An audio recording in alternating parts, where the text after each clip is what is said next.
Welcome to the Be Rad podcast, where we explore ways to pursue peak performance with passion throughout life without taking ourselves too seriously. I'm Brad Kearns, New York Times bestselling author, former #3 world-ranked professional triathlete, and Guinness World Record Masters athlete. I connect with experts in diet, fitness, and personal growth, and deliver short breather shows where you get simple, actionable tips to improve your life right away. Let's explore beyond the hype, hacks, shortcuts, and sciencey talk to laugh, have fun, and appreciate the journey. It's time to be rad. However you're training, you got to nourish yourself properly and strive for... Hello, listeners. It's time for another Q&A show. Thank you so much for writing in these very thoughtful and interesting questions, comments, success stories, lengthy presentations of what your training and health and fitness status is like. So we accept and enjoy and appreciate hearing from all of you in every way. Even constructive feedback of any kind is great. Always nice to hear the accolades too. If you send me a super long presentation, I'm going to skim through it really fast and try to keep an eye on the relevance and the benefits for everyone. So with that said, here goes Joe's lengthy presentation with some interesting questions too, and we kick off right into it.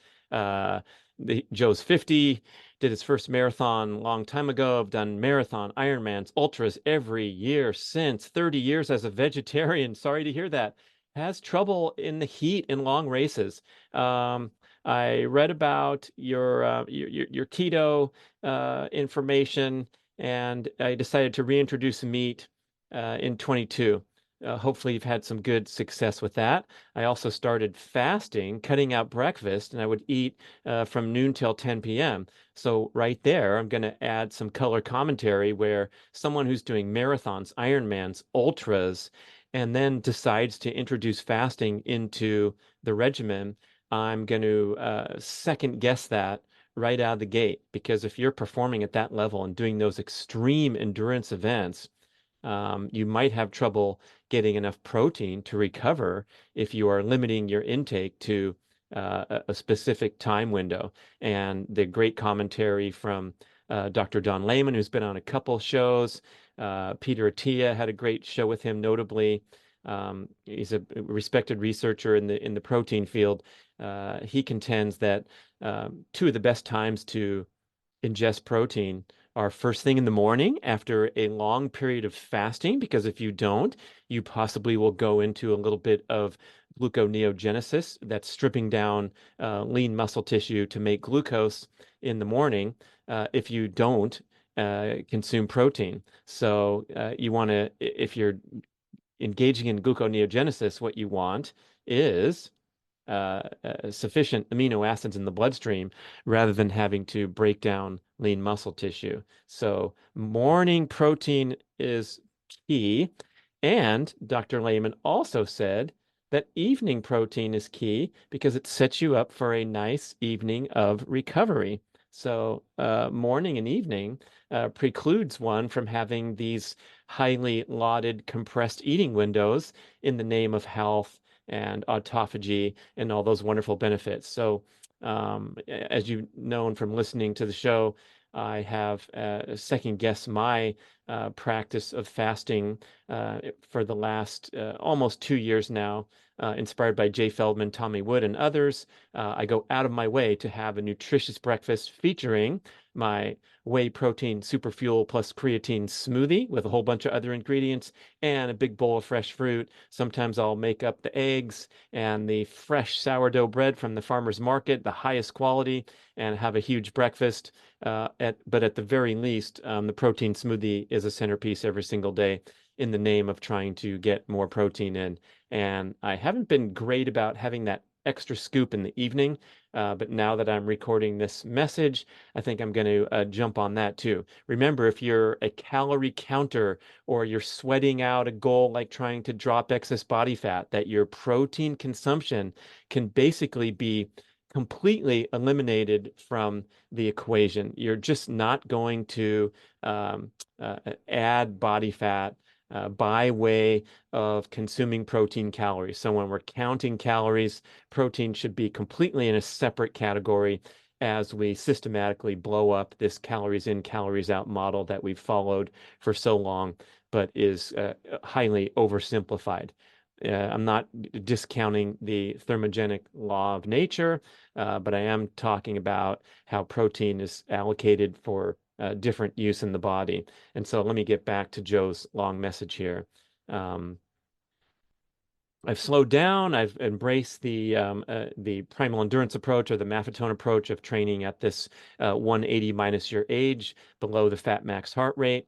And I've also getting more of my calories from red meat, starting to feel better, including lowering high blood pressure. So, whew, interesting. Here's someone who's been for 25 years hardcore into the ultra endurance training and still had high blood pressure. So that's an, a message or an anecdote in support of the idea that extreme endurance training is not necessarily healthy. Yes, indeed, it's a super impressive fitness accomplishment to do a marathon, Ironman, or ultra every single year, but it doesn't help you with necessarily help you with things like high blood pressure, thanks to, for example, some other stress factors like the excess training load, especially if you're not slowing down. Like he mentions that he started that only recently doing the 180 minus your age MAF heart rate training. The vegetarian diet might be considered a success factor. I mean, a risk factor. And same with blood sugar. Everything's looking better for the listener. Blood pressure down from 125 over 85 to 115 over 70. Blood sugar down to 91. Weight is down. I feel fantastic. I tell all my running buddies or anyone who will listen what a huge difference following these methods have made on my life. Even chronic pain at a site of surgery, inflammation, these things are gone away. My nerve pain has gone away. I finally found a formula that works for me. Now, I see that you are, Brad, I see that you are now promoting your journey back to more additional intake of nutritious carbs, such as having fruit for breakfast.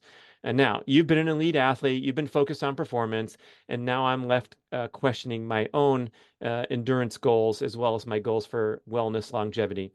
Um, I've qualified for Western States. If you don't know what Western States is, listeners, that's the 100-mile run across the Sierra Mountain Range, one of the most celebrated ultra marathon runs in the world. I think the oldest 100-mile run in the world. And so Joe is training for this.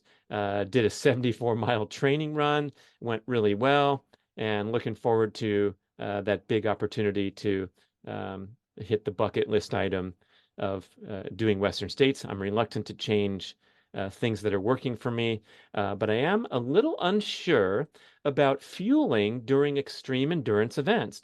The past event, I survived on bacon and avocado at the aid stations.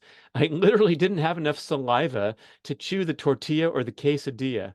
Oh man, people, that sounds rough out there. I also need to slow down a little more to avoid nausea during the heat of the day.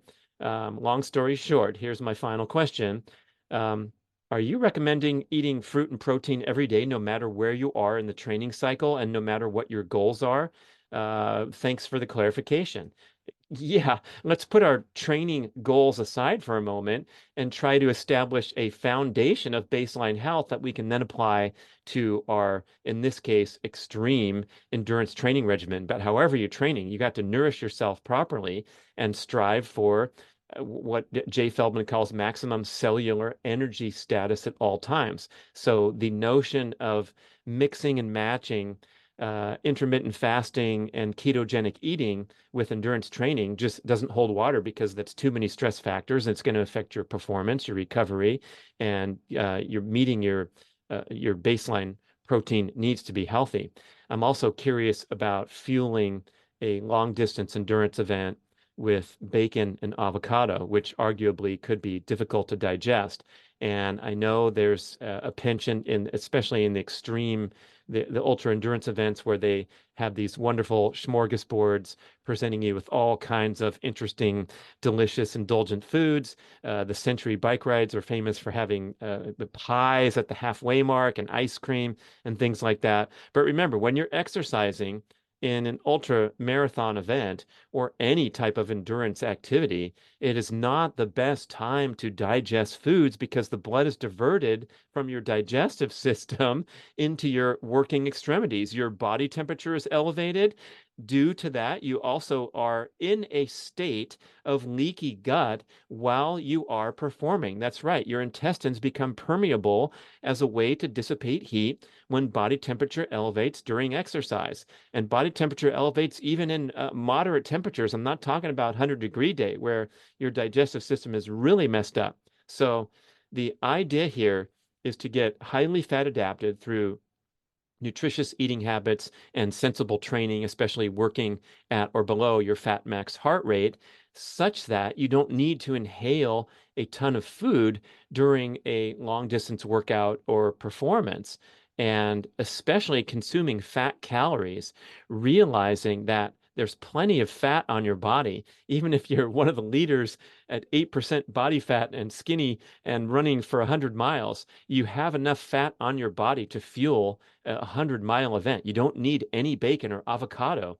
And it's pretty easy for the body to mobilize stored fat, triglycerides, into the bloodstream as fatty acids to burn. So the reason for consuming bacon and avocado during endurance training or racing is purely psychological. I'm not going to discount the importance of arriving to an aid station, seeing your loved ones, getting some cheers from the crowd, and having a delicious avocado to give you some pleasure while you are suffering for 16, 24, or 30 hours. But metabolically, physiologically, that can only be a possible risk factor for digestive distress when you are throwing down bacon, avocado. On the Western States course where I used to live in Auburn, they would go and get In-N-Out burger and drive 20 miles down the hill, get the In-N-Out burger and surprise the athlete with hamburger fries and a milkshake at the 63-mile mark. And it seems ridiculous to me in so many ways that the athletes are putting this stuff into their body while they're trying to perform. And it's a purely for a psychological boost. So ideally is you would get by on a minimum amount of calories, and the calories that you are going to acquire during an extreme ultra endurance event are carbohydrates, because remember, you can only store so much glycogen in your body. And even when you are exercising down in the lower fat burning zone heart rates, I just did this research for the new book I'm working on with Mark Sisson. Even when you're down at highly aerobic heart rates, you're still burning about 50-50 aerobic carbohydrate metabolism and fat metabolism. So you need to have a steady stream of some form of carbohydrate, preferably the easiest to digest forms, while you're performing to enable healthy fat burning. So the idea is just to spare glycogen and dispense the carbs throughout the event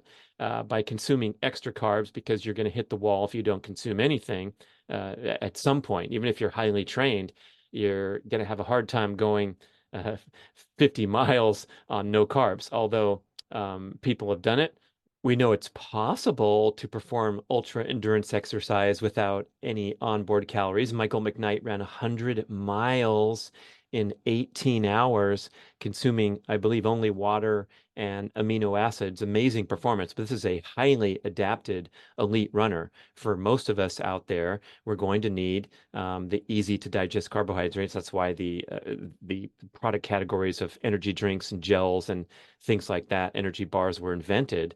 But you got to find something and experiment with it in training, whether it's dried fruit or whether it's a engineered product, and to get that in your body and be able to digest it as you go for hours and hours and hours. So I'm going to second guess the avocado and bacon diet during an ultra marathon run, and think about training sensibly so that you're a really good fat burner, and you just assist the process during your race with occasional ingestion or regular ingestion of small amounts of carbohydrates in the form of energy drink or something solid if you need it. Okay, Chris says, "Hey, Brad, I feel like I know you, man. I've listened to every book you and Mark Sisson have on Audible. I've also listened to hundreds of other audiobooks, and I must say, you are one of the best narrators out there. Why, thank you, Chris."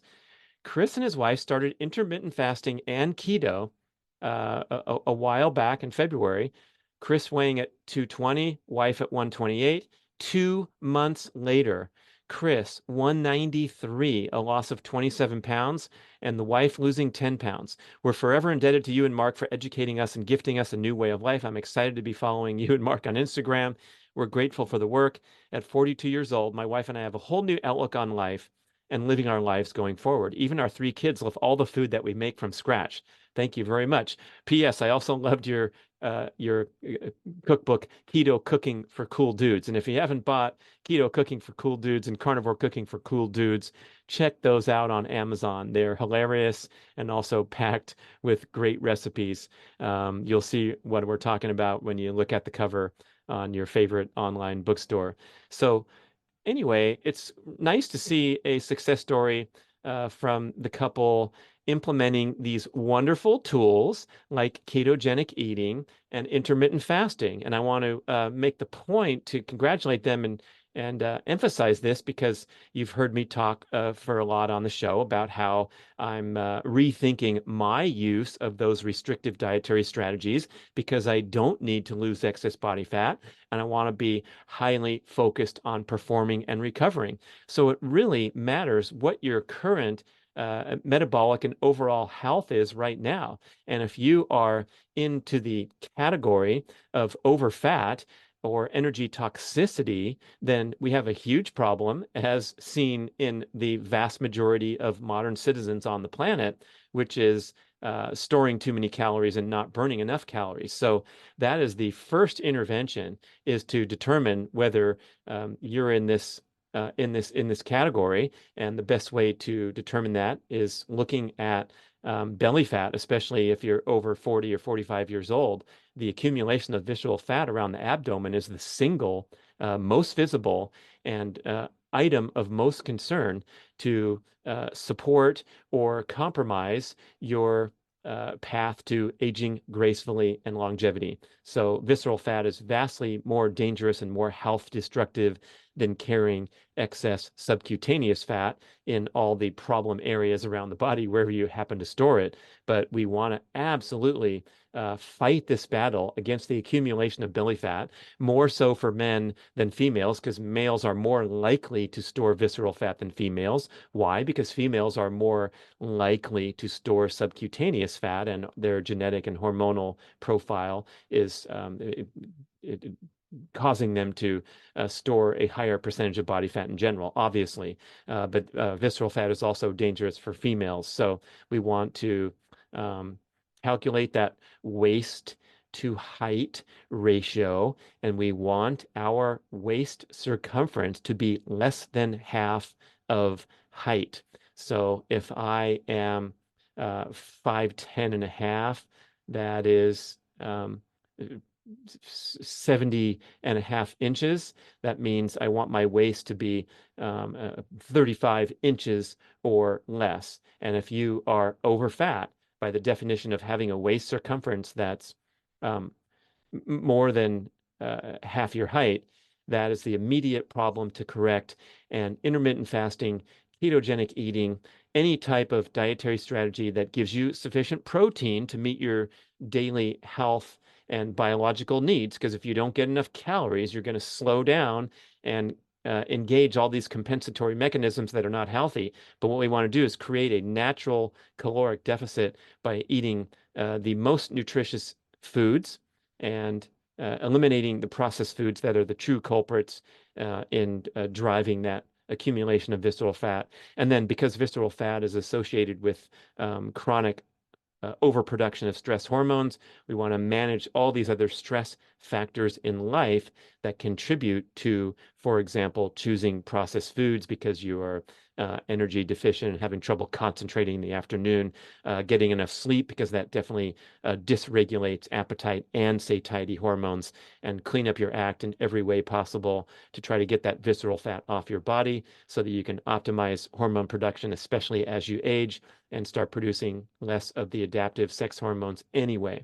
So this weight loss accomplishment in 2 months by Chris and his wife has most likely led to improvement across the board on all their blood profiles simply by dropping excess body fat. So it really is by any means necessary, and fasting and keto are two of the best ways because they're sustainable, and keto is highly satiating, and so you can handle it for in in Chris's case, 2 months, enjoying their eggs for breakfast and their steak for dinner and not starving and not feeling exhausted and kicking into all these compensatory mechanisms, which is a good sign that your diet is ineffective and going to set you up for a rebound effect if you're consuming too few calories. Okay, Scott Belandrew, who's written in a lot from down in Palm Springs, the fruit eating machine, loving everything that's offered down there in the desert. He wants to point out that the it's important to talk in big picture perspective about one's heart disease risk factors. So if we talk about LDL and statins being ineffective and LDL being not the best indicator of your heart disease risk factor, these are general statements not meant to be construed as medical advice. And there are also some occasions where, especially in the athletic population, we need to do further investigation because you might have uh, acceptable blood work, but still be walking around with elevated disease risk factors. So Scott recommends the CAC score, the coronary artery calcium scan. And this is a particular concern for long-time endurance athletes who have really stressed that heart muscle with repeated inflammation and scarring due to the strenuous workout patterns, especially when you're in that mode of chronic cardio or chronic overtraining where you've really pushed your body hard pursuing these big challenges. And that repeated scarring and inflammation of the heart muscle, just like when you overtrain your bicep or your hamstring, can cause damage and the accumulation of plaque on the walls of the arteries, just like the sedentary person who smokes too much and eats a bunch of junk food. You get this calcification of your arteries, and it's become a prominent phenomenon amongst long-time endurance athletes. So go get your calcium scan if you're in this high risk category. And I deem myself to be in the category because of my many years of extreme endurance training. I went around town and tried to get a calcium scan, and it was extremely hard to find a resource to go and pay cash and get the test done because it's sort of outside of the mainstream medical thought process, especially for me. I had to beg my doctor to order the test. I got denied by my insurance company because they said I wasn't a risk factor population, and I said I was. They said, F you, go away. So I had to pay $300 cash and find a facility that would take me to come in and scan my cardiovascular system. And I got a favorable score. So that was really nice to know that my years of heavy training have not resulted in calcification of the arteries. But even many athletes who do have a higher calcium score, when it's hardened, when it's calcified, it's less risky than the unstable arterial plaque that represents elevated heart disease risk. So athletes who have um, gotten up in the high calcium scan scores generally fare better than unfit folks who have that high score because of oxidation and inflammation in their cardiovascular system, driven by adverse lifestyle practices, inactivity, eating a lot of processed foods. So Scott says that he indeed had an elevated CAC score and some other risk factors shown with advanced cardiac testing. So he's on top of it, and he wants to recommend that to everyone else to really dig deep, especially if you're in the higher risk factor categories. And this is a guy who's super healthy, super fit, 61, 6'1", 175 pounds, 11% body fat. And yet I have these conditions that I talked about above, and I'm certainly not alone. I'm glad to be proactive about it. But when he remarks here, if he eats too many eggs, he will see an elevation of lipid levels that could be possibly increasing his risk factors because of his unique position. So when I breezily talk about my boy Andrew over at Power Project Podcast eating 10 eggs a day, and isn't that so much good nutrition and good protein? Not for everyone. So Scott's putting in a nice plug there to, you know, think reasonably about all the information you're hit with these days, and do some further personal testing to get yourself in the clear. Brian writes in, "Hey Brad, I'm a cyclist. I've been listening to your podcast for years. I've changed my training based on your suggestions. Thank you very much. In a recent Q&A, you mentioned that you can add 5 beats to your maximum aerobic heart rate because you're so old, 58. Can you please elaborate? I know that Maffetone's adjustment factors that you can read on his blog articles at philmaffetone.com, he talks about being over 65 and being able to add 10 beats to your maximum aerobic heart rate. So what's going on here is the 180 minus age formula devised by Phil Maffetone to be an accurate way to estimate your fat max heart rate. Of course, this can be determined in the laboratory, but saving getting a VO2 max test, you can calculate it 180 minus age, but there are an assortment of adjustment factors to help further pinpoint your best training heart rate for fat max. There are subtractions. So if you've had a lot of illness, injury, recovering from surgery, you're going to subtract 10. If you're taking prescription medication, you're going to subtract 10 because of the side effects of almost all prescription medication. You're going to subtract 5 if you've had some recent setbacks in training. You're going to use 180 minus your age if things are going okay. And you're going to add 5 if you've been really successful and training really well over the past year or two. And then you're also, when you get a fit, older athlete whose maximum heart rate has not declined at the expected rate respected by the formula of 180 minus age, that's when you can consider adding 5 or even 10 beats. So I'm giving myself credit at age 58 that my maximum heart rate is still pretty high. I've seen it over 180 beats per minute. And so therefore I have a little more leeway and can, if I take 180 minus 58, that's 122. I'm adding 5 to have my fat max training heart rate at 127. Another article that was another adjustment factor that Maffetone discussed on one of his many appearances on the Endurance Planet podcast with Tawny Prazak Gibson, he said, for people training successfully that are over 45 or over 50 years old, they can consider adding just subtracting just 2 to 3 beats instead of 5 beats for every 5-year chunk as they climb over the age 45 limit, right? So if you take 180 minus 45, that's a training heart rate, a MAF heart rate of 135. But then if you're 60, that's 15 years above 45, right? So there's 3 chunks of 5. So instead of subtracting another 15 beats, perhaps you'd only subtract another 6 beats. That would put you at 129 instead of 120 if you are a fit 60-year-old. So everyone's trying to find an excuse or rationalization to add 5 beats to their MAF heart rate. And it's also important to put in a plug here for the benefits of being conservative when you do aerobic training and not exceeding your fat max, and also getting a lot of aerobic stimulation, a lot of aerobic benefits at heart rates well below fat max. And I want to reference my time when I was competing on the pro circuit and really fit cardiovascularly. I would do a ton of exercise, 20, 30, 40 beats below my fat max heart rate.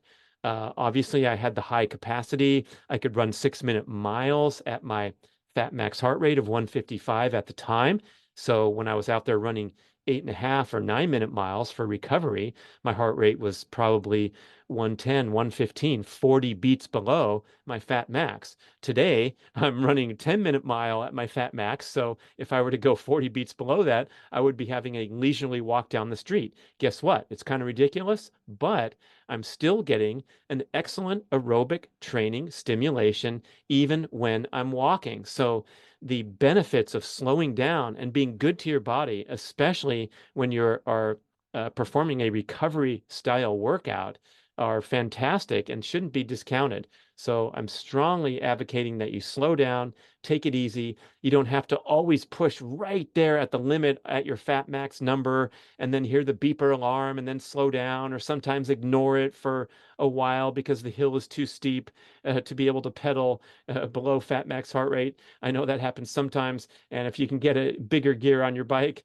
that's nice too, or find a way to go slower up some of those steep hills, or get an e-bike if you have to. I'm thinking about it, believe me.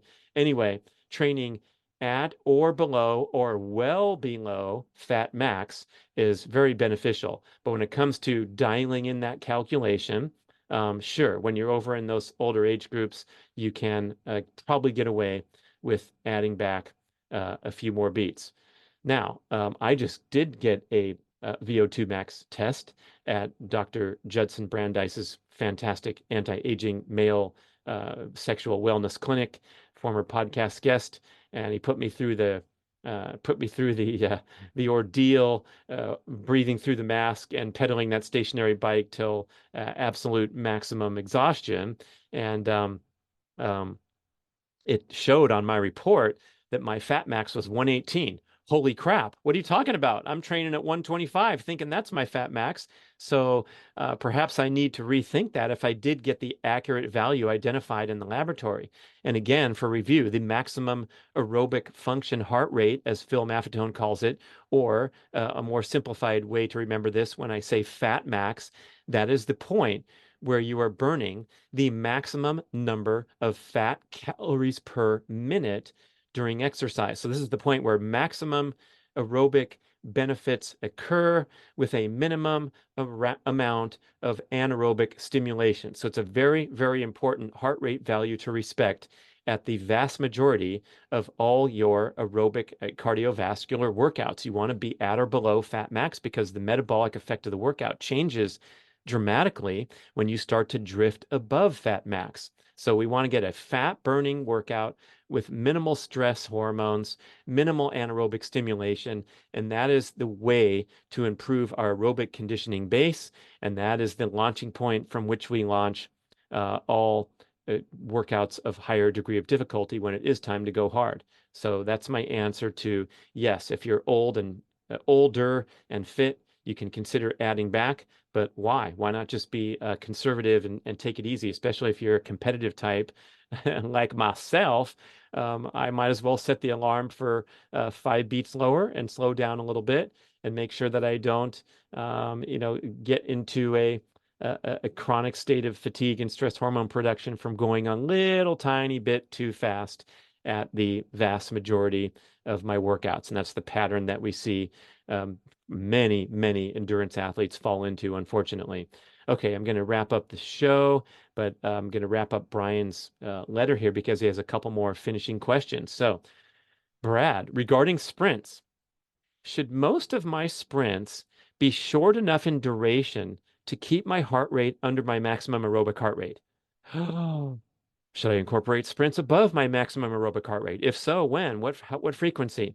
Okay, so we get this confusion often. I field so many questions, so I want to hit this point and be really clear that when I talk about sprinting, when I talk about brief, explosive, high-intensity efforts as a fundamental element of an overall fitness program and the wonderful benefits you can get from incorporating sprinting, this has really F all to do with your heart rate monitor. It doesn't matter. You don't need to measure your heart rate when you're out there doing a sprint workout where you're performing for 6 or 7 or 10 seconds or 20 seconds, recovering for a long time.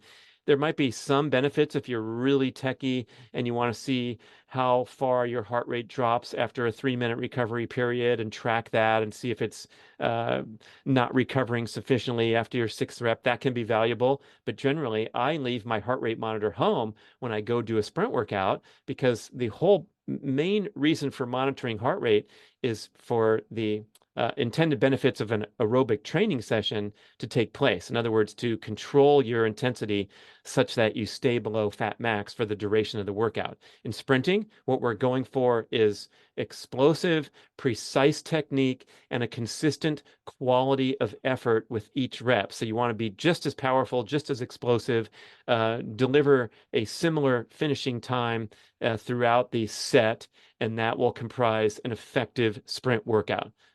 Heart rate basically irrelevant because the sprints are lasting so for such short duration.